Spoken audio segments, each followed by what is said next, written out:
গণমাধ্যম রিপোর্ট জমা দিয়েছে, রিপোর্টটা পর্যন্ত পাবলিশ করছে না, সেই সকল সাংবাদিকরা আমাদেরকে ব্যক্তিগতভাবে বলছে।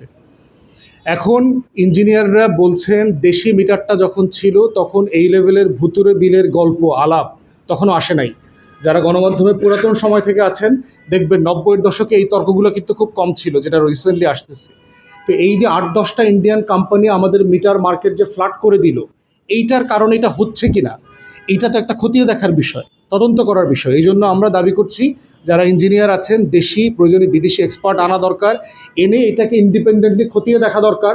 কোনো সরকারি আমলা দিয়ে এই কাজ করা যাবে না।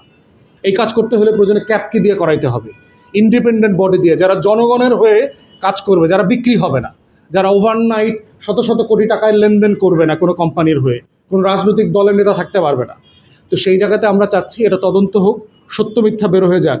শুধুমাত্র ভুতুরে বিল, লক্ষ লক্ষ কোটি কোটি মানুষ বলতেছে আমার বিলের সাথে কোনো সামঞ্জস্য নাই, বাসা খালি, ফ্ল্যাট খালি পড়ে আছে, সেই ফ্ল্যাটেও গত মাসের থেকে এই মাসে কয়েক হাজার টাকা বিল বেশি আসছে। প্র্যাকটিক্যালি সম্ভব। আবার ইন্ডাস্ট্রিয়াল স্কেলে দেখেন, মানে বস্তিগুলোতে দেখেন কোনো বৈধ বিদ্যুতের লাইন নাই, কিন্তু সব জায়গাতে গ্যাস বিদ্যুৎ সব চলছে। তাহলে আপনি কাকে দিয়ে কাকে, আপনি তো ডাবল চুরি করছেন।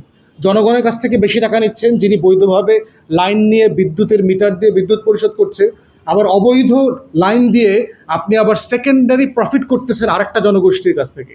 তাহলে একই বিদ্যুৎ একই গ্যাস দিয়ে আপনি কয়বার চুরি করছেন, জাতিকে ধোঁকা দিচ্ছেন, ট্যাক্স থেকে জাতিকে বঞ্চিত করছেন।